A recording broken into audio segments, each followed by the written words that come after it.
are going to discuss the chapter of suspension.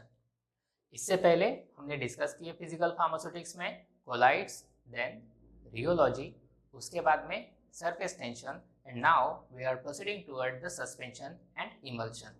The first part, this video will be dedicated to the suspension. This recording will be considered for physical pharmaceutics 2 as well as industrial pharmaceutics section. ठीक है, अभी suspension discuss करने से पहले let's discuss about the liquid dosage form. ठीक है, हम suspension और इमल्शन की तरफ कब जाते हैं. ओके, अभी ये समझने के पहले आपको ये देखना पड़ेगा ये sequence. Okay, what is written here? Molecular dispersion, then colloidal dispersion and coarse dispersion. ठीक है, अभी मॉलिक्यूलर डिस्पर्शन हमें कब मिलेगा? When there will be the formation of homogeneous molecular mixture. It means the interaction between the solute and solvent is complete. Okay, उस वक्त जो dispersion यानी डिस्पर्शन ऑफ सॉलिड और the solid particles into the solvent, ये जो मिलता है उसे मॉलिक्यूलर डिस्पर्शन कहते हैं.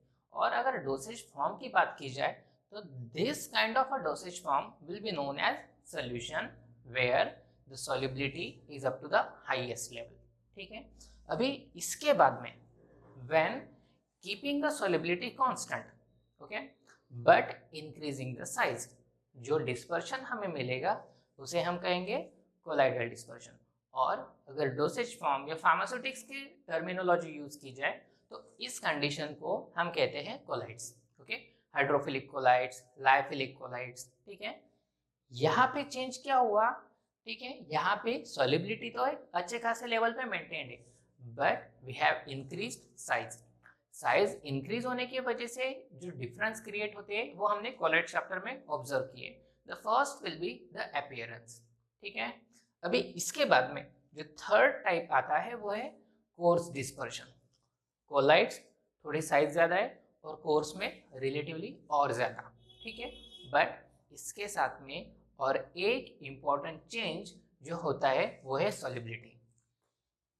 सॉल्युबिलिटी यहाँ से कम कम होती आई है. ठीक है, in case of suspension and emulsion the solubility is to the minimal level.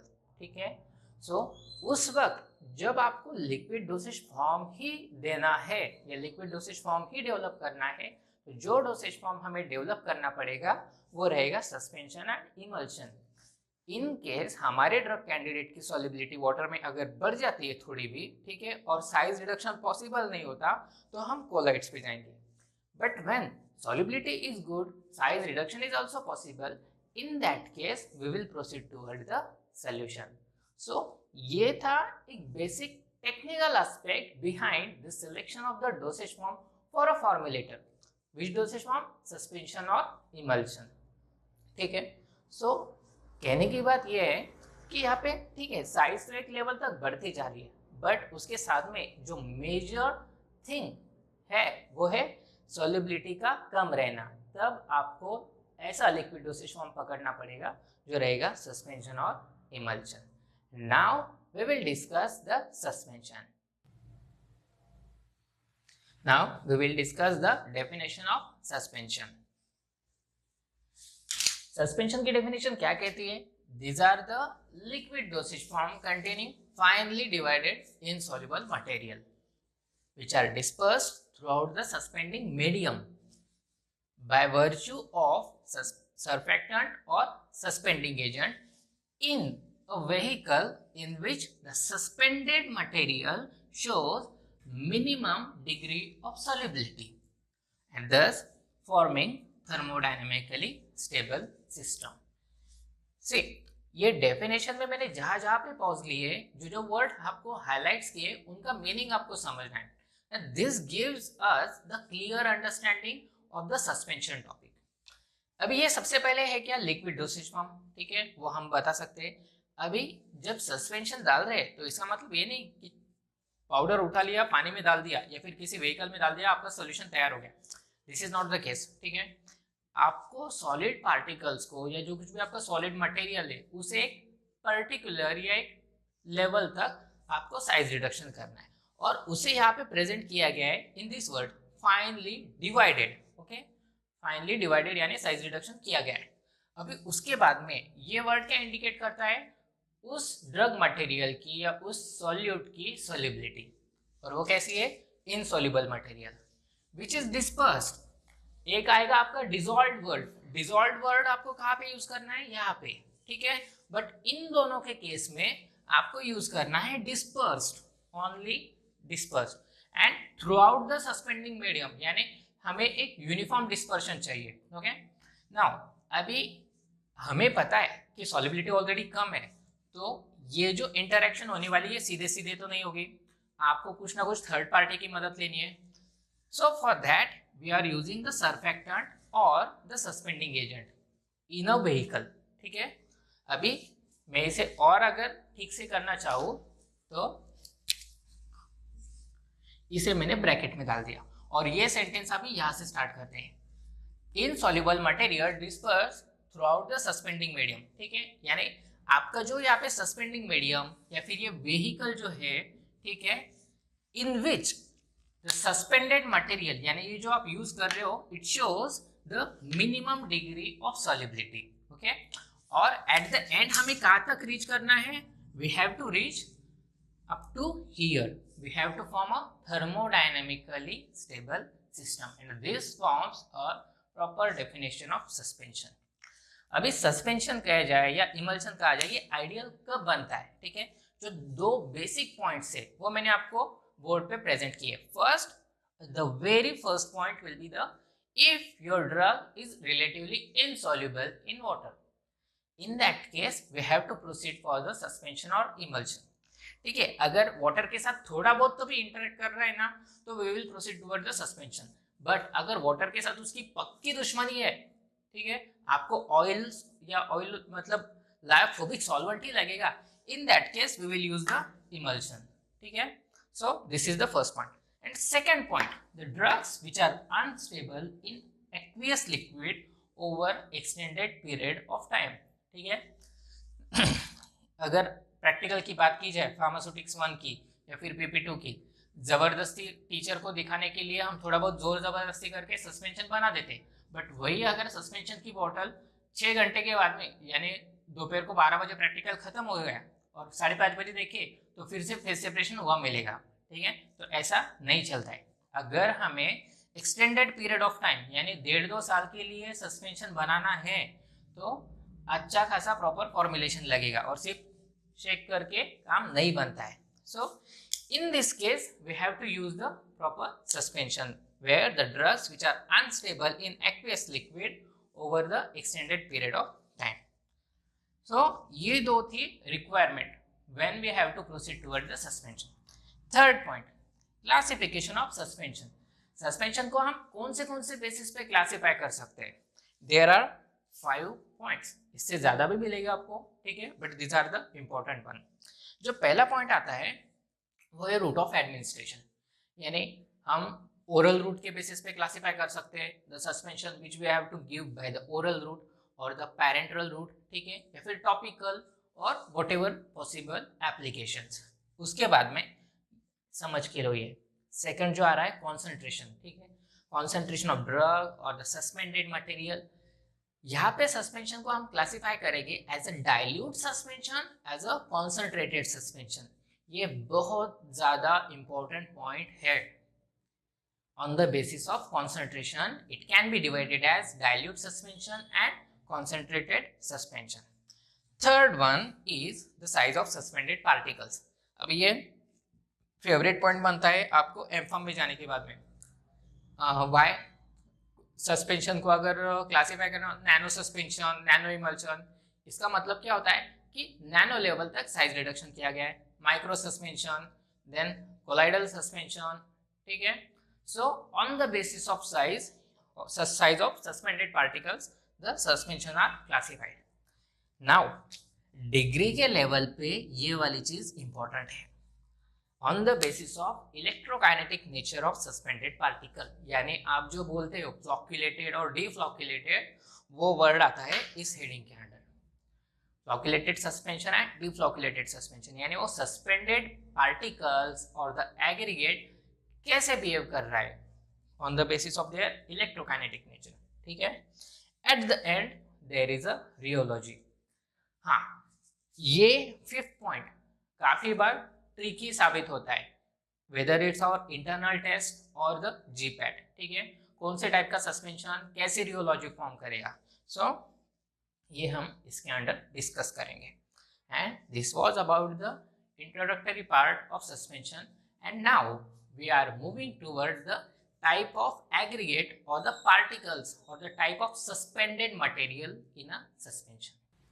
Now we are in the second part of the chapter of suspension. In this section we are going to discuss the technical aspect of suspension dosage form, starting first with the energy distance curve. If you are using the book CVS Subramaniam, the chart will be different. जो curve रहेगा वो different है।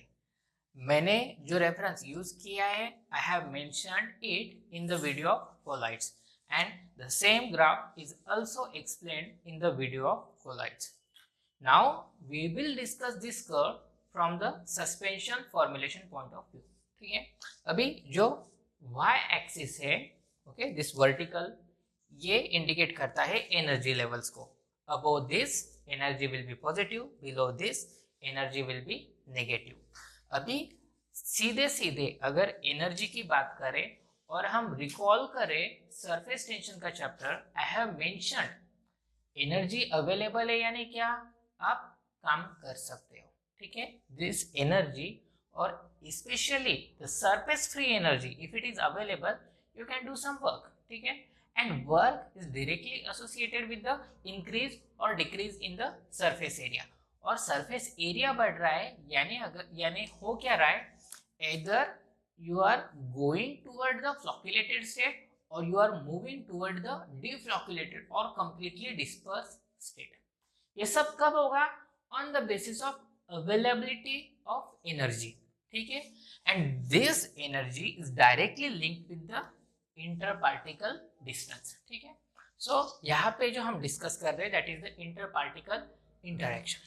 Now this is the distance, और distance जब मैं इधर के side पे मूव कर रहा हूँ यानी डिस्टेंस डिक्रीज हो रहा है। D3 काफी ज्यादा डिस्टेंस है, D2 और कम डिस्टेंस, और D1 भिड़ गया।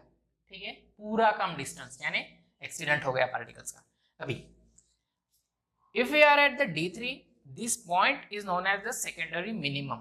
Okay, minimum word refers to the energy level. ठीक है, अगर maximum word आ रहा है यानी एनर्जी ज्यादा है, minimum word आ रहा है यानी एनर्जी कम है। ठीक है, when we are using the word secondary minimum यानी एनर्जी लेवल काफी हद तक कम हो गया है। ठीक है, पूरी नहीं हो, कम हो गया है। Okay, now this is available at the D3. Okay, distance D3 यानी लगभग 10 से 20 नैनोमीटर की लेवल रहती। इसके बाद में और अगर हम डिस्टेंस कम कर देते और, ठीक है, डिस्टेंस मैंने कम कर दिया, और अगर मैं थोड़ा सा रिकॉल करूं इलेक्ट्रिकल डबल लेयर का कंसेप्ट जिसके वजह से रिपल्शन क्रिएट होता है। ठीक है, सो यहाँ पे क्या होगा, repulsive forces will predominate.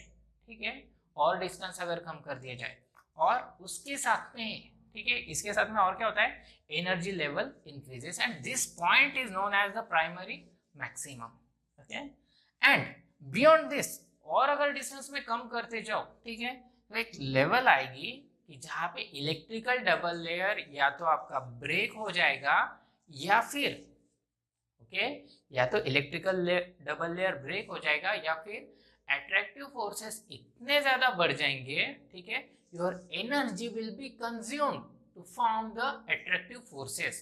Maximum energy will be consumed, और एनर्जी लेवल कंज्यूम होने की वजह से आपका बैलेंस जो एनर्जी का वो कम हो गया। This point will be known as the primary minimum, and all of your energy is spent in forming the attractive forces.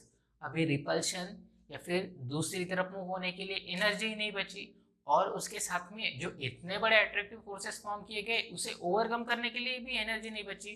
सो यहाँ पे क्या होता है, here we will observe the coagulation और केकिंग। ठीक है, केकिंग या क्लेइंग ऑब्जर्व होती है। ठीक है, सो ये था इसका जनरल एक्सप्लेनेशन। ठीक है, अभी मैं थोड़ा सा इन डिटेल बताता हूँ इस पॉइंट पे और यहाँ पे होता क्या है। Now secondary minimum D3. Sorry, before explaining this 2 points मैं आपको फिर से एक बार पॉइंट आउट कर देता हूँ. You have to recall the concepts of colloids, you have to recall the concepts of surface tension. ठीक है, ये जो चैप्टर है सस्पेंशन इमल्शन, इसे समझने के लिए आपके पिछले 3 वीडियोस के कंसेप्ट्स क्लियर होने चाहिए. Okay, now secondary minimum the D3. Okay, ये डिस्टेंस है, इधर आ रहे हैं यानी डिस्टेंस कम हो रहा है और वर्टिकल एक्सिस एनर्जी लेवल को बता रहा है. तो D3 यानी 10 to 20 नैनोमीटर्स. अभी अगर आप थोड़ा बहुत नैनोमीटर और डोसेज फॉर्म की यानी डिस्टेंस और डोसेज फॉर्म पार्टिकल साइज की समझ रखते हो तो आपको समझना चाहिए कि this is considerably big distance. ठीक है, 10 से 20 नैनोमीटर यानी अच्छा खासा डिस्टेंस रहता है. और इस लेवल पे ओके यानी इस डिस्टेंस पे अगर अट्रैक्टिव फोर्सेस काम कर रहे हैं तो इट इज डेफिनेटली गुड. ठीक है, यहाँ पे होता क्या है, long range okay long range but weaker van der Waals forces of attraction exceeds the electrostatic repulsive forces. ठीक है, forces of attraction exceeding the forces of repulsion यानी attraction predominate कर रहा है. अगर दो पार्टिकल के बीच में अट्रैक्शन या अट्रैक्टिव फोर्सेस डोमिनेट कर रहे हैं तो क्या होगा, they will move closer to each other. ठीक है, और सिर्फ हम यहाँ पे दो पार्टिकल की बात नहीं कर रहे, we are discussing the entire system. ठीक है, तो वहां पे होता क्या है, जो सस्पेंडेड पार्टिकल्स है उनके बीच में अगर अट्रैक्टिव फोर्सेस डोमिनेट करते हैं तो वो क्लोज आ जाते हैं. ठीक है, and here they form the loosely held aggregate which we have discussed. ठीक है, and this is the sign of better flocculation. और why we are using the word sign of better flocculation, क्योंकि इसमें होता क्या है कि लूजली फॉर्म एग्रीगेट फॉर्म होता है और that is the long range but weaker, so redispersion is possible. और उसीलिए हम ये वर्ड यूज करते हैं sign of better flocculation. And this condition is intended in the flocculated suspension. Okay, ये हमारा फ्लॉक्यूलेटेड सस्पेंशन का टारगेट रहता है. नाउ ये सब कहाँ पे हो रहा है, this is operating eight the D3 यानी डिस्टेंस काफी अच्छा खासा है. नाउ जो इसके बीच में है in between D3 and the D1 that is the primary maximum. यहाँ पे forces of attraction and repulsion balance रहते हैं. ठीक है, forces of attraction and repulsion are balance, but एक इंपॉर्टेंट कंडीशन है, आपका टाइप ऑफ सस्पेंशन क्या है. ठीक है, यानी फ्लॉक्यूलेटेड है या डिफ्लॉक्यूलेटेड है, ये आपको समझना पड़ेगा. सेकंड थिंग, हम यहाँ पे इलेक्ट्रिकल डबल लेयर को काफी ज्यादा कंसिडर करते हैं. अगर प्रायोरिटी की बात करें तो इलेक्ट्रिकल डबल लेयर नंबर 1 पे आएगा, सेकंड नंबर पे विस्कोसिटी ऑफ सस्पेंडिंग मीडियम आएगी. ठीक है, यानी rheological part. So electrical double layer सीधे सीधे इन्फ्लुएंस होता है इलेक्ट्रोलाइटिक कॉन्सेंट्रेशन से, जो हम आगे डिस्कस करेंगे. ठीक है, सो प्राइमरी मैक्सिमम में forces of attraction and repulsion will be balanced at a particular electrolytic concentration. अगर आप इलेक्ट्रोलाइटिक कॉन्सेंट्रेशन चेंज करते हो तो ये बैलेंस बिगड़ जाएगा. ठीक है, एंड नाउ ठीक है, अभी इसके बाद में हम डिस्टेंस कंसिडर कर रहे हैं D2 का, और यहाँ पे इलेक्ट्रोलाइटिक कॉन्सेंट्रेशन थोड़ा सा कम कर रहे हैं, थोड़ा सा ज्यादा नहीं. So what happens, the repulsive forces dominates. इस केस में क्या हुआ था, अट्रैक्टिव फोर्सेस ने डोमिनेट किया तो फ्लफी नेटवर्क फॉर्म हुआ, लूजली हेल्ड एग्रीगेट जनरेट हुए. अगर रिपल्सिव फोर्सेस जनरेट हो रहे या फिर डोमिनेट कर रहे तो क्या होगा, पार्टिकल एक दूसरे से बात भी नहीं करेंगे, एक दूसरे के नजदीक घूमेंगे भी नहीं. इसका मतलब क्या हो रहा है कि they are dispersing into the system, अलग अलग एग्जिस्ट कर रहे हैं. ठीक है, यानी एक अच्छा खासा सस्पेंशन जनरेट हुआ, और ये हम टारगेट करते हैं डिफ्लॉक्यूलेटेड सस्पेंशन के केस में. Okay, which is obtained at the low electrolytic concentration where the repulsion dominates. ये कब हो रहा है सब, D2 पे. इतना समझ में आया. अभी इसके बाद में अगर नाउ 1 मिनट, D2 पे जब रिपल्शन डोमिनेट होता है तो रिपल्सिव फोर्सेस डोमिनेट करते हैं एंड अगेन वो एक दूसरे को पुल करेंगे. डिफ्लोकुलेटेड सस्पेंशन का मतलब ये नहीं है कि मॉलिक्यूल D2 के लेवल पे ही रहेंगे। जब वो एक पर्टिकुलर डिस्टेंस तक आते हैं तो रिपल्शन डोमिनेट करता है और एक दूसरे को दूर ढकेल देते हैं।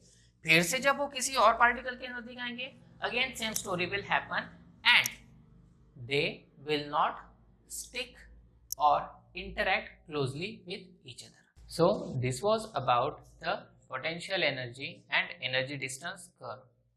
Now हमने यहाँ पे डिस्कस किया था how the low electrolytic concentration achieves the state of dispersion or the uniform dispersion in case of deflocculated suspension. ये इसके बेसिक्स हमने कोलाइट चैप्टर के टाइम पे डिस्कस किए थे about the electrical double layer. Now so let's discuss how the electrolytic concentration affects the forces of repulsion in case of energy distance curve. ठीक है, अभी हम इसको प्रॉपरली डिस्कस करेंगे. Now see we have added the electrolyte. ठीक है, एक XYZ amount of electrolyte, not the counter ions or the ions which are present in the electrical double layer. हम कुछ और या अलग टाइप के electrolytes इसमें ऐड कर रहे हैं. Okay, now what happens when we are adding the electrolyte? This generates the ions. ठीक है, यानी जैसे आपका एक इलेक्ट्रोलाइटिक कॉन्सेंट्रेशन रहता है वैसे ही ऐड करने के बाद में एक आयनिक कॉन्सेंट्रेशन जनरेट होता है. This ionic concentration is nothing but the ionic strength. ठीक है, आयोनिक स्ट्रेंथ या आयनिक कॉन्सेंट्रेशन का जो फॉर्मूला है ये आपको आना चाहिए. Okay, now what happens when you have added the electrolyte, this generate the ions. ठीक है, और ये आयंस इंटरैक्ट करेंगे with those ions which were present in the electrical double layer. अब जब हम ये कह रहे हैं कि these ions interacting with the ions in the electrical double layer, इस इंटरेक्शन का मीनिंग है on the basis of there charges, not on the basis of chemical interaction. ठीक है, सो यहाँ पे एक इलेक्ट्रिकल इंटरेक्शन होगा on the basis of there charges. Now what happens because of this interaction, ये जो आयंस है इन the electrical double layer they move outside the electrical double layer. अब जब आयंस इलेक्ट्रिकल डबल लेयर्स के बाहर जाएंगे तो ऑब्वियसली क्या होगा, thickness of electrical double layer will decrease. Okay, अभी इसके बारे में अगर और कहा जाए तो suppose you have one colloidal particle जिसके अराउंड 100 आयंस प्रेजेंट है and I have added the 20 ions outside से. ठीक है, तो ये 20 आयंस यहाँ के 20 आयंस से इंटरेक्ट करेंगे. सो ऑब्वियसली 20 आयंस का जो एक वैल्यू है वो तो इलेक्ट्रिकल डबल लेयर में से कम होना है. So this is nothing but the reduction in thickness of electrical double layer. अभी जब यहाँ पे आपको कोलाइड्स का जो बेसिक है इलेक्ट्रिकल डबल लेयर का वो ठीक से आना चाहिए. Now we have decrease the thickness of double layer. Okay, obviously इसका इन्फ्लुएंस कहाँ पे होगा, on the zeta potential. Electrical double layer की थिकनेस कम होने की वजह से जीटा पोटेंशियल की वैल्यू भी कम होगी and this is nothing but the electrokinetic potential. और जीटा पोटेंशियल जो है it corresponds two forces of repulsion in energy distance curve. जितना जीटा पोटेंशियल कम होगा उतना फोर्सेस ऑफ रिपल्शन कम होगा. और वी नो कि अगर आप फोर्सेस ऑफ रिपल्शन कम कर रहे हो तो बैलेंस किधर के साइड में शिफ्ट होगा, या फिर कौन हेवी हो जाएंगे, forces of attraction will become heavy. अभी थोड़ा सा कॉमन सेंस लगाओ, फोर्सेस ऑफ अट्रैक्शन अगर हेवी हो रहा है तो दो पार्टिकल नजदीक आएंगे क्या दूर जाएंगे, obviously two different particles will come together. Okay, और वो एक कोएगुलेशन या फिर केकिंग की तरफ मूव होगा. और जब ये सिचुएशन होती है, ठीक है, if you are having the flocculated suspension तो कोएगुलेशन जनरेट होगा. If you are having the deflocculated suspension, caking or claying will be there. Now this complete story is very essential or it is highly essential in case of deflocculated suspension and lyophobic colloids. ये इनके stability का एक important mechanism है. Now अगर मैं इसके reverse कर देता हूं जो मैंने यहाँ पे बताया, okay, low electrolytic concentration, intentionally you have added the low electrolytes, okay, या फिर इससे प्रॉपर अगर वर्बल स्टेटमेंट देना हो, इससे प्रॉपर अगर मुझे कहना हो तो मैं ये कहूंगा I have kept the electrolytic concentration in suspension very low. वो आयंस की बात हम नहीं कर रहे जो इलेक्ट्रिकल डबल लेयर को बनाने में मदद कर रहे, हम दूसरे और अदर कैटेगरी के इलेक्ट्रोलाइट्स की बात कर रहे। इसे मैंने इंटेंशनली कम रखा, कम होने की वजह से आयंस कम जनरेट हो गए, ये आयंस इनसे भी ज्यादा इंटरेक्ट नहीं करेंगे, सो उसकी वजह से क्या होगा, थिकनेस बनी रहेगी। थिकनेस बनी रहती है तो जीटा पोटेंशियल बना रहेगा, ये बना रहेगा तो फोर्सेस ऑफ रिपल्शन हमें चाहिए उस लेवल पे मिलेंगे, और रिपल्शन अगर रह रहा है तो डिफ्लोक्यूलेटेड सस्पेंशन अच्छे से बना रहेगा। नाउ दिस सीक्वेंस अगर इसे और इलेबरेट करना हो तो ओवर दिस एंटायर वॉल, ठीक है, हम इसे इलेबरेट कर सकते हैं। ये डिपेंड करता है आपके कि आप इसके बैकग्राउंड में जो साइंटिफिक कॉन्सेप्ट्स है, जैसे यहाँ पे सॉलिबिलिटी प्रोडक्ट आएगा, आयनिक स्ट्रेंथ आएगी, देन डिग्री ऑफ डिसोसिएशन आएगा, टेम्परेचर आएगा, यहाँ पे एनर्जी लेवल्स आएंगे, देन पोटेंशियल कैसे फ्लक्चुएट होता है वो आएगा। ये सब इस सीक्वेंस के पीछे प्रेजेंट है। अब डिपेंड करता है आप इसे कितना खोदते जाते हो, ठीक है। सो in this way we have discussed the energy distance curve or the interparticle interaction, and now we are moving to the flocculated suspension. Now we are going to discuss the types of suspension, and these types are according to the electrokinetic nature, ठीक है। जब हम on the basis of electrokinetic nature, okay, on the basis of electrokinetic nature suspension को divide करते हैं तो वो कैसे रहता है वो हम छोटे से इस लाइन से समझेंगे। Now electrokinetic type of suspension whether it is flocculated और डिफ्लोक्यूलेटेड इज डिपेंडेंट ऑन, किस चीज पे डिपेंड करेगा, relative strength of attractive and repulsive forces, ठीक है। अभी ये हार्डली इनके 5-6 वर्ड की एक लाइन है, ठीक है, ज्यादा कुछ है नहीं इसमें, बट इसको समझना और इसे हर एक कंसेप्ट में लेके जाना, जैसे कि रियोलॉजी हुआ या फिर आपका पोटेंशियल एनर्जी डिस्टेंस कर्व हुआ, ठीक है।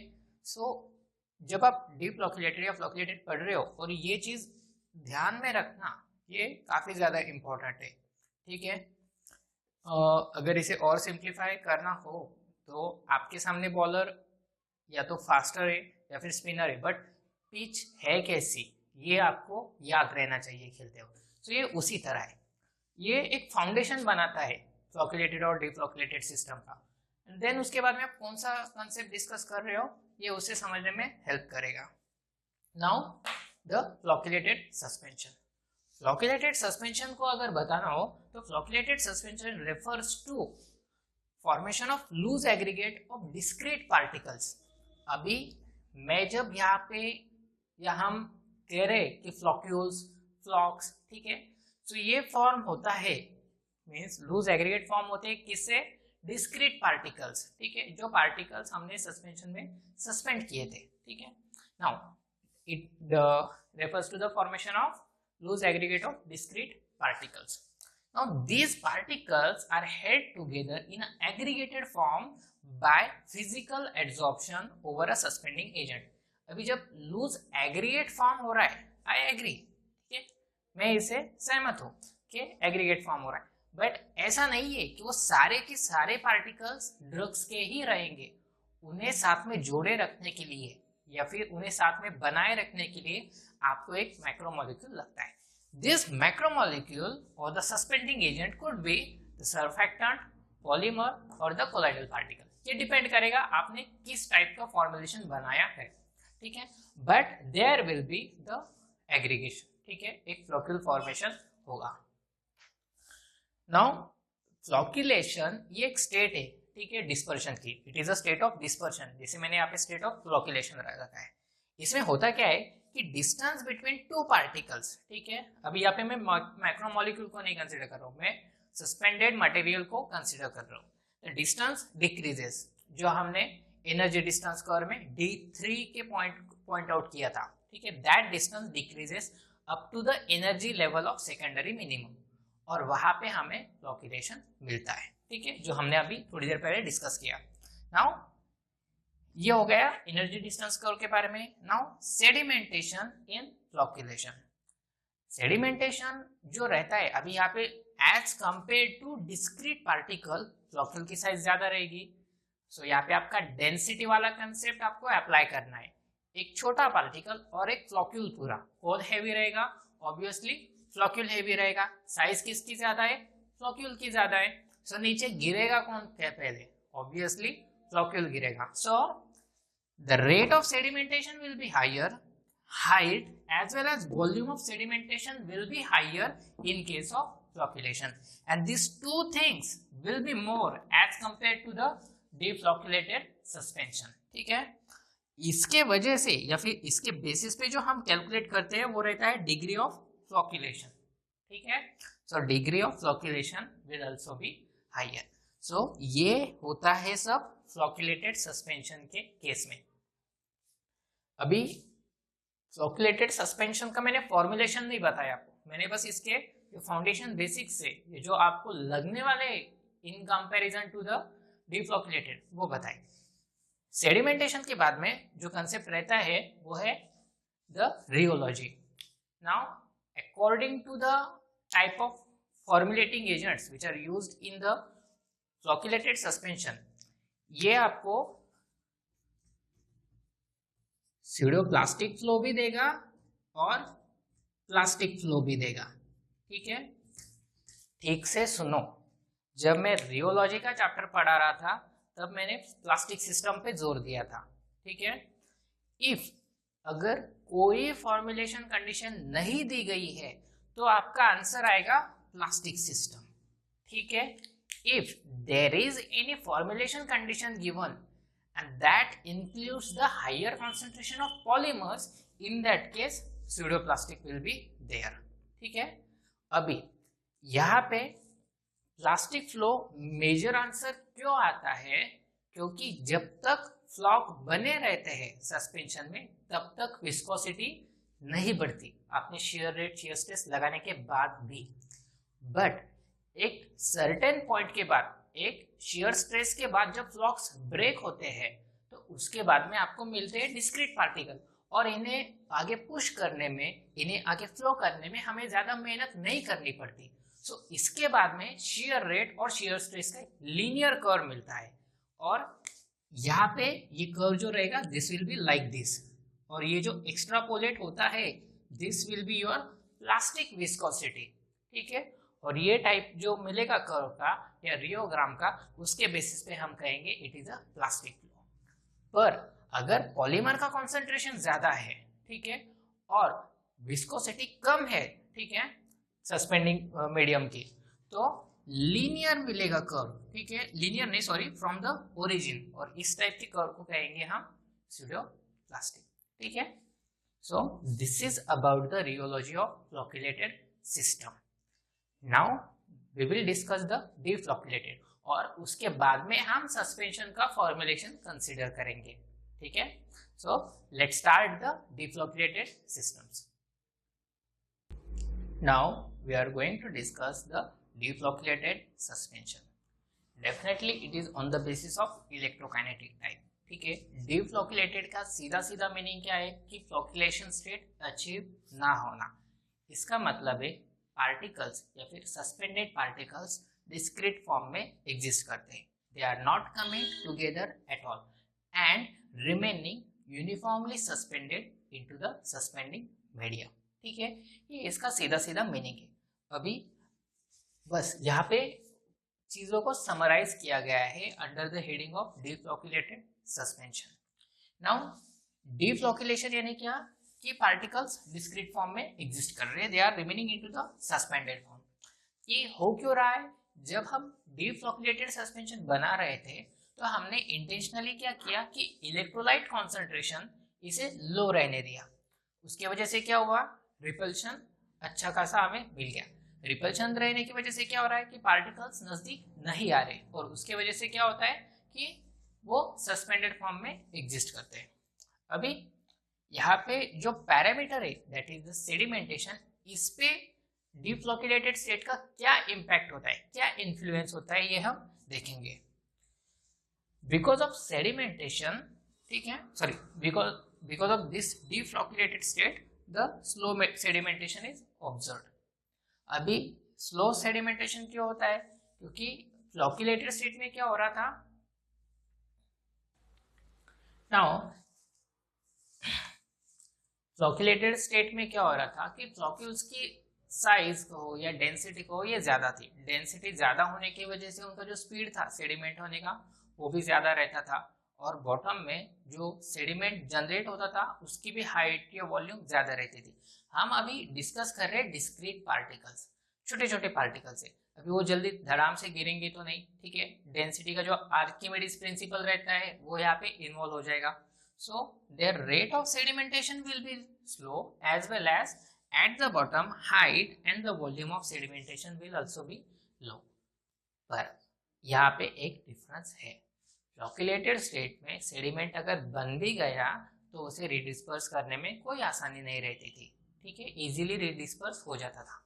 पर डिफ्लोक्यूलेटेड के केस में क्या होता है कि रिडिस्पर्शन इजीली नहीं होता, ठीक है, और अगर सेडिमेंट ज्यादा देर तक मेंटेन रहता है, यानी आप उसे वैसे ही रहने देते हो, तो फिर रिडिस्पर्शन होगा भी नहीं। तो ये क्यों होता है हम वो डिस्कस करेंगे। इसका सीधा सीधा लिंक जाता है रिपल्शन पे, ठीक है। अभी आप बोलोगे कि सेडिमेंटेशन और रिपल्शन कैसे कनेक्टेड है, द आंसर इज हियर। जब सेडिमेंट हो रहा था, ठीक है, जब डिस्क्रीट पार्टिकल्स सेडिमेंट हो रहे थे, तो उस वक्त क्या होता है कि अगर कोई पार्टिकल गिर रहा है, ठीक है, नीचे बॉटम की तरफ, तो डिस्क्रीट पार्टिकल्स क्या करते हैं, ये जो रिपल्शन वाले, तो वो गिरने देते, वो पकड़ते नहीं। इसका मतलब the particle sleep over the another particle, ठीक है। फ्लोक्यूलेटेड के केस में क्या हो रहा था, 10 से 20 नैनोमीटर के रेंज में आ गया तो हाथ पकड़ लिया, ठीक है, ये फ्लोक्यूलेटेड की स्टेट में हो रहा था। यहाँ पे कोई हाथ नहीं पकड़ेगा, सीधा गिर रहा है पार्टिकल, उसे गिरने देंगे। ये पहली कंडीशन हुई। दूसरी कंडीशन, स्लो सेडिमेंटेशन यहाँ पे होता है, ठीक है, और उसकी वजह से क्या होता है, इन दोनों को कंबाइन करके जो लिक्विड मॉलिक्यूल, यानी जो आपका लिक्विड सिस्टम है, सस्पेंडिंग मीडियम है या फिर एक्वियस सॉल्वेंट होगा या वाटर होगा, तो वो जो लिक्विड मॉलिक्यूल्स रहेंगे वो एंट्रैप नहीं होते दो गिरते मॉलिक्यूल या फिर गिरने के बाद में के लेयर और ऊपर से डिपॉजिट होने वाले मॉलिक्यूल्स के बीच में, ठीक है। Liquid molecules are not getting entrapped. अभी इतना समझ में आया। और इसके बाद में, ठीक है, इसके बाद में जो डिस्टेंस रहता है दो पार्टिकल के बीच का वो काफी कम हो जाता है। और अगर एनर्जी डिस्टेंस कर्व के लैंग्वेज में बात करें तो अभी ये जो डिस्टेंस रहेगा ये अराउंड द d1 के लेवल के रहेगा, ठीक है, यानी energy level will be near to primary minimum. और यहाँ पे जो अट्रैक्टिव फोर्सेस जो बॉन्डिंग फॉर्म करेंगे उसे ओवरकम करना पॉसिबल नहीं होता। उसके वजह से at the bottom the hard cake will start form, ठीक है, और इसे कहते हैं केकिंग और क्लेइंग, ठीक है। So this is about the deflocculated suspension. हमने अभी फ्लोक्यूलेटेड और डिफ्लोक्यूलेटेड डिस्कस किया, ये फॉर्मुलेशन का पार्ट नहीं है। Here I have just mentioned the characteristics or the parameters of the suspension system, ठीक है, for both flocculated and deflocculated.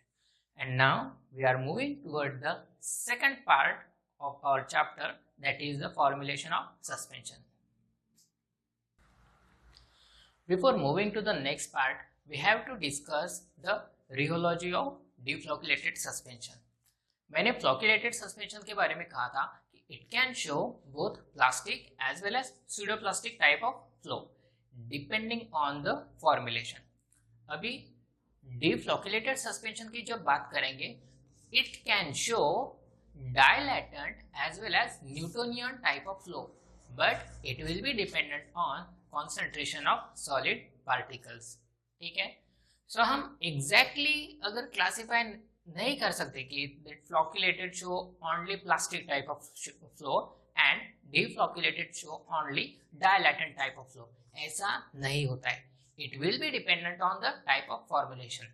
But if अगर कोई फॉर्मुलेशन पैरामीटर दिया गया नहीं हो, अगर कोई फॉर्मुलेशन कंपोनेंट नहीं दी गए हो, ठीक है, तब उस केस में फ्लोक्युलेटेड सस्पेंशन को प्लास्टिक फ्लो कहना है और डिफ्लोक्युलेटेड के केस में डायलेक्टेड फ्लो हमें मेंशन करना है.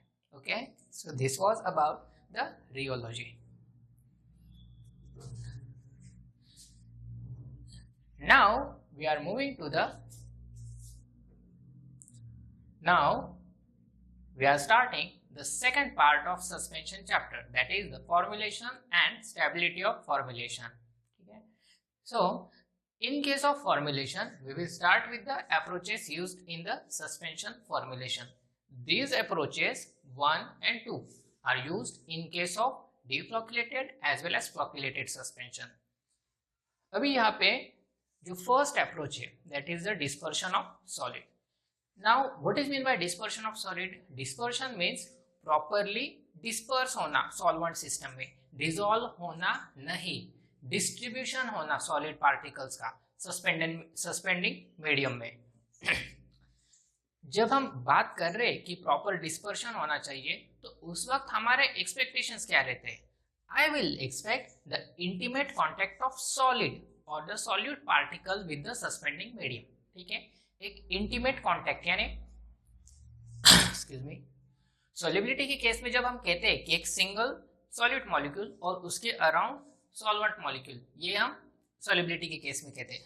बट जब हम intimate contact of solid expect कर रहे हैं in case of dispersion, इसका मतलब रहता है कि एक सिंगल सॉल्यूट पार्टिकल का एक एटलीस्ट एक इंटरेक्शन होना चाहिए सॉल्वेंट मॉलिक्यूल के साथ में. ठीक है, कंप्लीट सॉल्वेंट शीट नहीं भी रहा तो चलेगा, but interaction should be there and that should be positive interaction.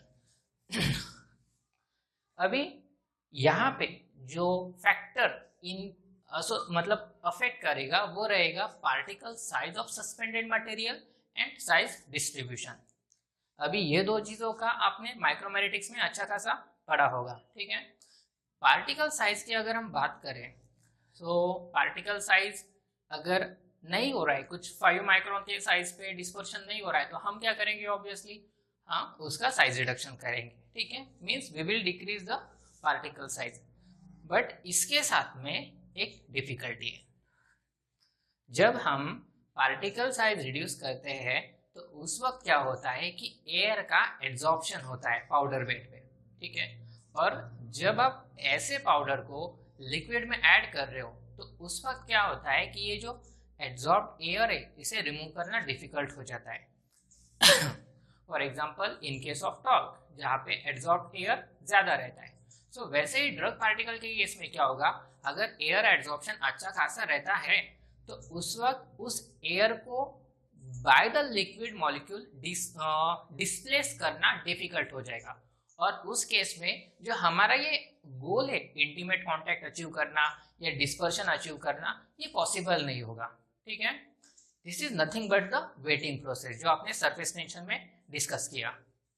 So we have to reduce the particle size but at the same time we have to look the air absorption process also.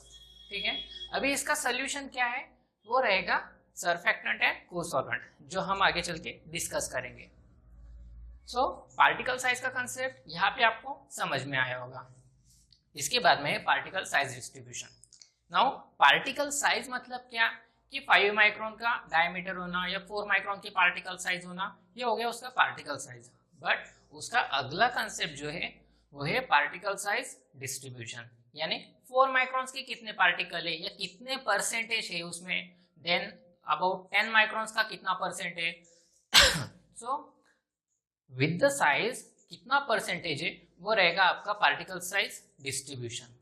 अभी इसका क्या importance है यहाँ पे इसका importance sedimentation के moment पे आता है. अगर आपका पार्टिकल साइज डिस्ट्रीब्यूशन वाइडर है, यानी 10 माइक्रॉन के भी है, 50 के भी है और 100 के भी, ये काफी ज्यादा वाइडर डिस्ट्रीब्यूशन हुआ. ठीक है, सो उस वक्त जो सेडिमेंट बनेगा वो कॉम्पैक्ट रहेगा. ठीक है, and if your particle size distribution is narrower, in that case loose sediment will be obtained. ठीक है, यानी आपके पार्टिकल साइज जो है पाउडर बेड में दैट शुड बी यूनिफॉर्म. ठीक है, उसे और मोनो डिस्पर्स एक पार्टिकल साइज डिस्ट्रीब्यूशन में word that I am not able to recollect it, monodisperse should be there, ठीक है.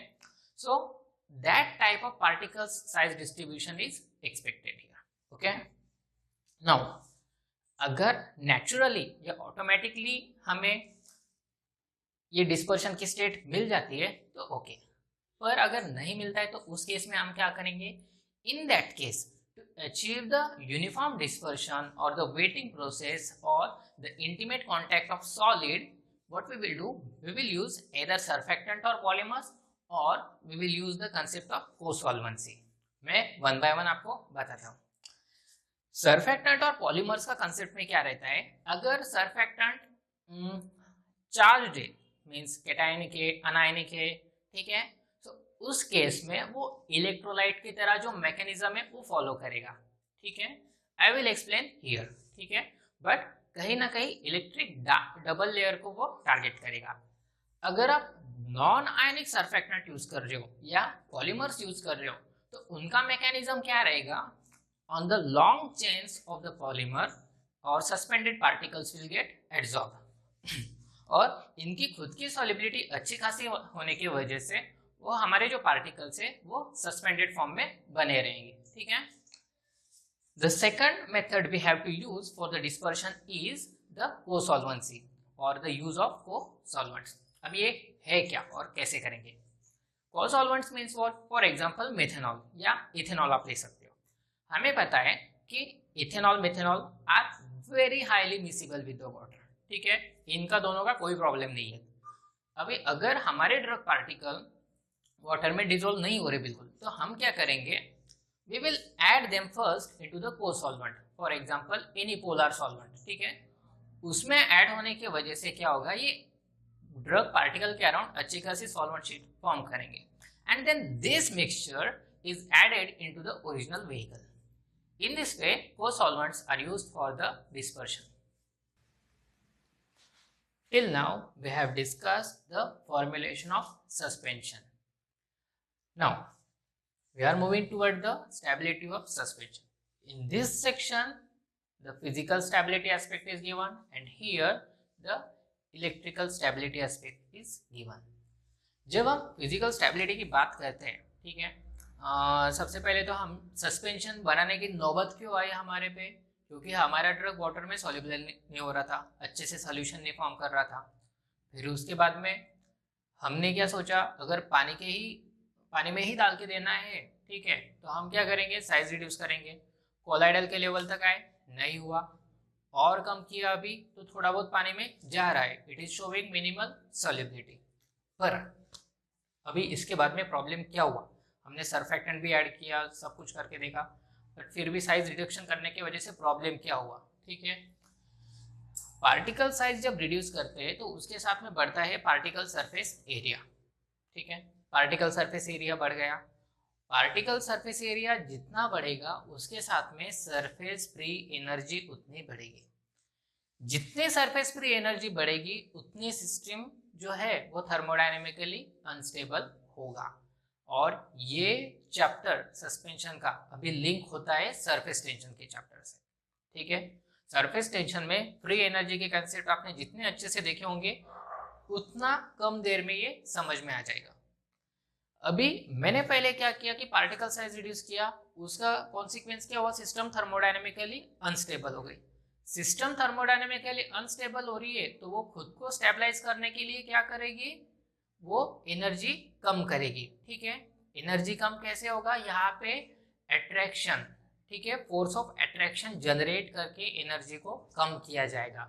और अभी ये पॉइंट कनेक्ट होता है एंट्रोपी से. आप पे डिपेंड करता है आप कितने क्रिएटिवली इसको कनेक्ट करते हो, ठीक है. अभी मेरा रोल उसमें नहीं है, ठीक है. नाउ मुझे क्या करना है? At the given particle size I have to reduce the surface free energy, जिसे हम कहेंगे गिब्स फ्री एनर्जी. ये मुझे रिड्यूस करनी है एट अ गिवन कंडीशन.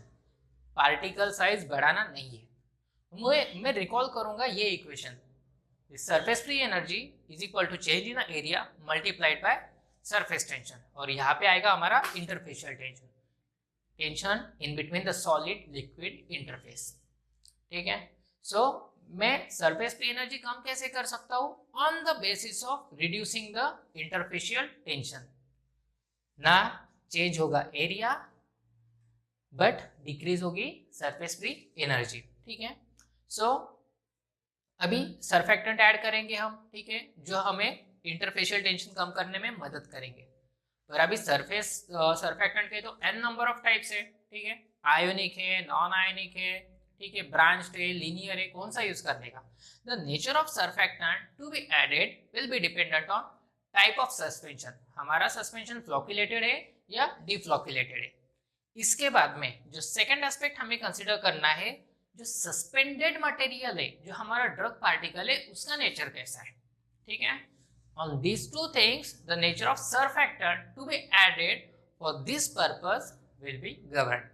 ठीक है, सो ये था इसका इंपॉर्टेंस।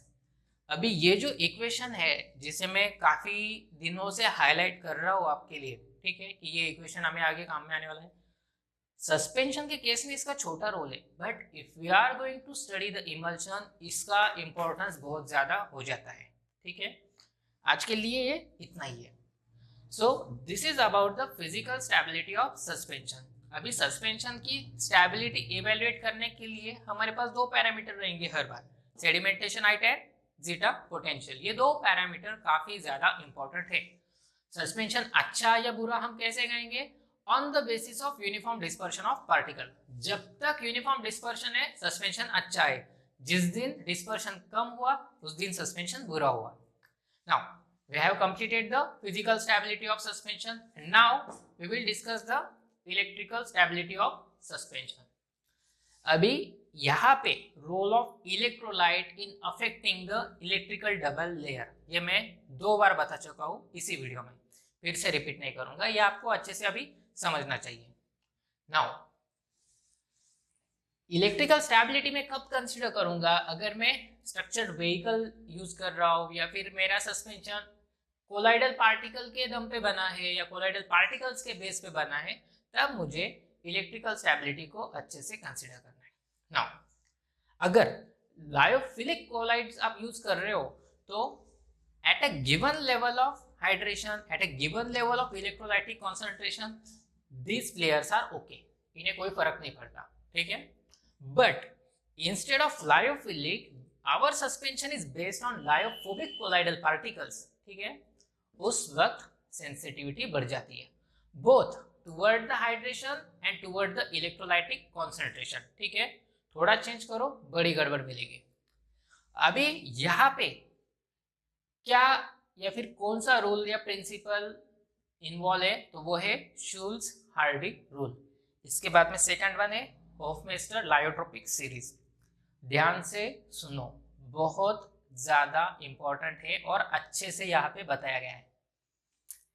4 कंडीशन पे काम करता है, बट उससे पहले the Schulze Hardy rule states that the amount required, okay, the amount of electrolyte required for a coagulation of definite amount of colloidal dispersion or coarse dispersion is dependent on valency of that electrolyte। ठीक है, अभी शूल्स Hardy rule क्या कहता है, हिंदी में बताता हूँ कि आप द अमाउंट ऑफ इलेक्ट्रोलाइट, यानी आपको कितना इलेक्ट्रोलाइट लगने वाला है for coagulation or the precipitation of given colloidal or the coarse dispersion is dependent on, ये किस चीज पे डिपेंड करेगा? It will be dependent on valency of that ion।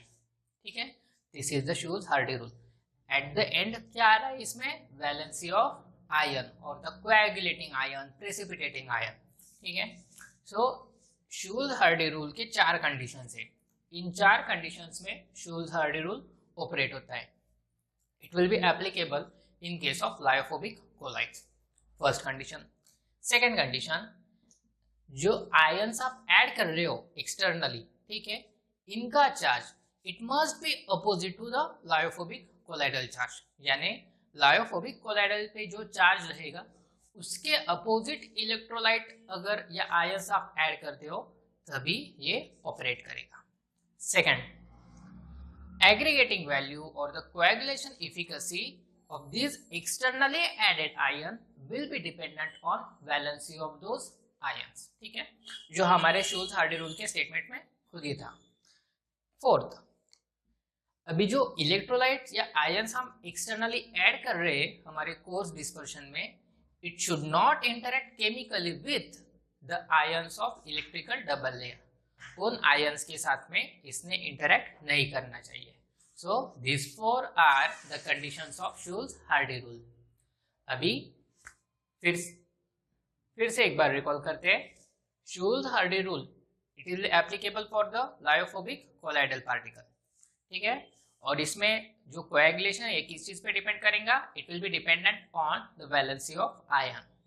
After Schulze Hardy rule, the next one is Hofmeister lyotropic series.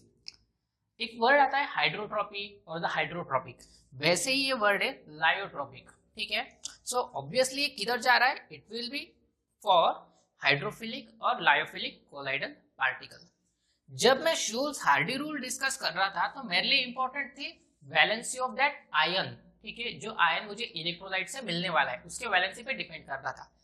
In case of this Hofmeister series, valency, the ionic size of ion, then hydration capacity, ये तीनों भी part consider किए जाएंगे. ठीक है, and it will be applicable to the hydrophilic और lyophilic colloidal particle, and the sequence of Hofstadter series is presented here. So we have completed the stability part of suspension, और इसी प्रकार से हमने suspension chapter complete किया है. और next chapter will be emulsion. Thank you.